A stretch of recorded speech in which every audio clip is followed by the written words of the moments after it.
नमस्कार, आप देख रहे हैं 4 PM और मैं हूं आपके साथ निधि तिवारी। मोदी जी ने कहा था कि संसद में बैठने के लिए अच्छे आचरण की जरूरत है।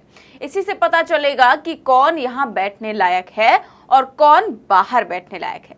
लेकिन उन्हीं की बातों की धज्जियां कैसे उन्हीं के सांसद ने उड़ाई, कैसे लोकतंत्र के मंदिर कहे जाने वाले संसद की गरिमा को तार तार कर दिया, कैसे एक समुदाय विशेष के सांसद को अपशब्द कहे, आप अच्छे से देख चुके हैं।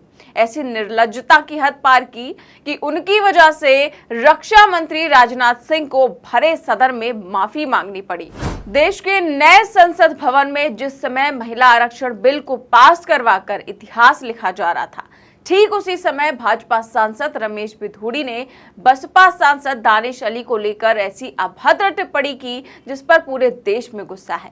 बीजेपी सांसद रमेश बिधूड़ी के विवादित बयान पर बवाल मचा हुआ है। सभी विपक्षी पार्टियों ने इस बयान को लेकर बीजेपी पर निशाना साधा है। साथ ही लोकसभा स्पीकर से रमेश बिधूड़ी पर कार्रवाई करने की मांग भी की गई है। तो वहीं बात करें दानिश अली की, तो वो इस घटनाक्रम से इतना ज्यादा आहत हुए हैं कि कल जितने भी इंटरव्यू दिए, ज्यादातर में उनके आंसू छलक उठे। उन्होंने तो यहां तक कह दिया कि अगर रमेश बिधूड़ी पर उचित कार्रवाई नहीं होती तो वो विचार करेंगे अपनी सदस्यता छोड़ने पर। वहीं उनकी बातें सुनकर हर कोई दुखी था और इस बीच उनका मन हल्का करने के लिए राहुल गांधी अचानक उनके आवास पर पहुंचे, उनसे मुलाकात की। राहुल गांधी दानिश अली से मिलने के लिए न सिर्फ पहुंचे बल्कि उन्हें गले भी लगाया और कहा कि नफरत की बाजार में मोहब्बत की दुकान है। वहीं कांग्रेस ने ये तस्वीरें ट्विटर पर शेयर भी की और शेयर करते हुए लिखा कि कल भरी संसद में भाजपा सांसद रमेश बिधूड़ी ने दानिश अली जी का अपमान किया था, उन्हें बेहद अमर्यादित और असंसदीय अपशब्द कहे थे। उस समय भाजपा के 2 पूर्व मंत्री भद्दे ढंग से हंसते रहे। रमेश बिधूड़ी की ये शर्मनाक और ओछी हरकत सदन की गरिमा पर कलंक है। कांग्रेस देश भर के साथ लोकतंत्र के मंदिर में नफरत और घृणा की ऐसी मानसिकता के सख्त खिलाफ है। तो वहीं दानिश अली ने भी राहुल गांधी से मिलकर बहुत वो खुश नजर आए, उनका हौसला बढ़ा हुआ नजर आया और उन्होंने भी ट्वीट करते हुए लिखा कि आप अचानक आ गए, मेरा हौसला बढ़ा गए, नफरत हारेगी, मोहब्बत जीतेगी। अब ये ट्वीट करने के बाद दानिश अली को मतलब ऐसा लगा कि जैसे कोई तो है जो उनका साथ देने वाला है, कोई तो है जो उनके साथ खड़ा हुआ है।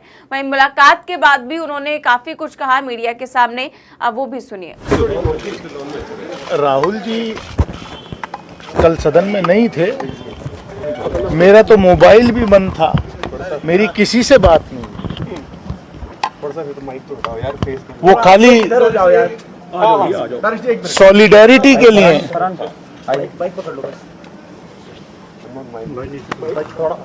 मेरा हौसला बुलंद करने के लिए वो यहाँ आए कि अपने आप को अकेला मत समझिए। इस देश के का हर वो व्यक्ति जो देश के लोकतंत्र में विश्वास रखता है वो आपके साथ खड़ा है। और क्या कुछ कहा राहुल जी ने? आपसे मुलाकात हुई रमेश बिधूड़ी के व्यवहार को लेकर, उनकी लैंग्वेज को लेकर? उन्होंने इतना ही कहा कि इसको दिल पे मत लीजिए, अपनी सेहत का ख्याल रखिए। दानिश जी आज लेकिन दिल पे लगने वाली बात तो है, दिल पर लगने वाली बात है। आज दिन भर काफी हलचल होती रही, आपने प्रेस कॉन्फ्रेंस की, उसके बावजूद भी काफी राजनीतिक प्रतिक्रिया आई और विपक्षी दलों ने काफी विरोध भी किया है, बयान का मांग की जा रही है अलग अलग तरह की। अब आप जब शाम हो गई है, किस तरह से इस पूरे प्रकरण को देख रहे हैं? आगे क्या एक्शन होना चाहिए, आप क्या चाहते हैं? मुझे इस बात का थोड़ा रिलीफ मिला है कि मैं अकेला नहीं खड़ा, कि पूरा विपक्ष की सॉलिडेरिटी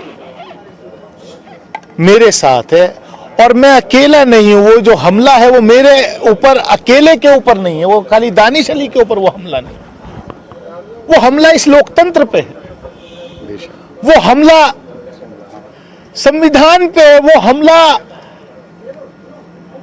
जो नफरत की दुकानें सड़कों पर लगती थी वो अब नफरत की दुकान इस अमृतकाल में, इस नए भारत के नए संसद के परिसर में लगनी शुरू हो गई, इसका मुझे अफसोस। तो दानिश अली कहते हैं कि राहुल गांधी मेरा हौसला बुलंद करने के लिए यहाँ पर आए। उन्होंने ये भी कहा कि मैं अकेला नहीं हूँ, इस देश का हर व्यक्ति जो देश के लोकतंत्र में विश्वास रखता है वो आपके साथ खड़ा है। ये बातें राहुल गांधी ने कही और इसके साथ ही ये भी कहा कि ये सब चीज़ें दिल पर मत लीजिएगा और अपनी सेहत का ध्यान रखिएगा। ये सारी चीज़ें राहुल गांधी ने कही और वो उनसे मिलने पहुंचे, गले मिले और उनका हौसला बढ़ाया। लेकिन भाजपा ने इसे भी चुनावी स्टंट बता दिया। बताइए, भाजपा नेता हैं और पूर्व कैबिनेट मंत्री है मुख्तार अब्बास नकवी। उन्होंने देखिए क्या ट्वीट किया है। ट्वीट कर लिखा है कि कांग्रेस में शामिल होने के लिए इतना ड्रामा कमाल है। मतलब वो इसे ड्रामा बता रहे हैं, लेकिन जाहिर सी बात है अब ड्रामा कंपनी वालों को सभी अच्छी बातें ड्रामा ही दिखेगी, लेकिन अब उनका तो कुछ नहीं कर सकते। फिलहाल दानिश अली पर संसद में दिए गए आपत्तिजनक टिप्पणी मामले में कई सदस्यों ने लोकसभा अध्यक्ष ओम बिरला को पत्र लिखकर मामले को सदन की विशेषाधिकार समिति के पास भेजने की मांग की है।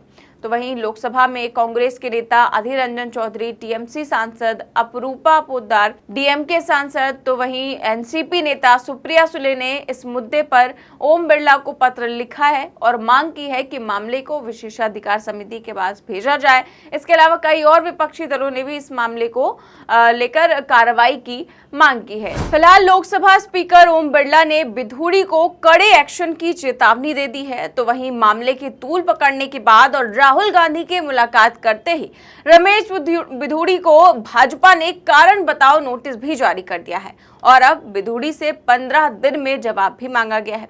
लेकिन पूरे विपक्ष ने इस मामले को विशेषाधिकार समिति के पास भेजने की मांग की है।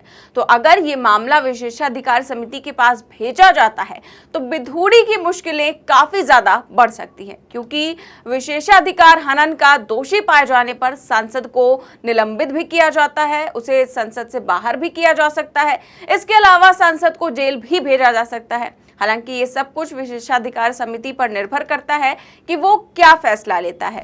वहीं जो बीजेपी के नेता जो हैं वो राहुल गांधी के इस मुलाकात को चुनावी स्टंट बता रहे हैं। अगर बीजेपी के किसी नेता ने जाकर उनसे मुलाकात की होती तो शायद ऐसा समय देखने को ही नहीं मिलता और शायद थोड़ी तो इज्जत होती लोगों के दिल में उनके बीजेपी के लिए। फिलहाल देखते हैं अब आगे इस पर क्या कार्रवाई होती है, क्या कुछ होता है, ओम बिरला क्या एक्शन लेते हैं। फिलहाल इस खबर में बस इतना ही। देश और दुनिया की तमाम बड़ी खबरें जानने के लिए देखते रहिए 4 PM न्यूज नेटवर्क। नमस्कार।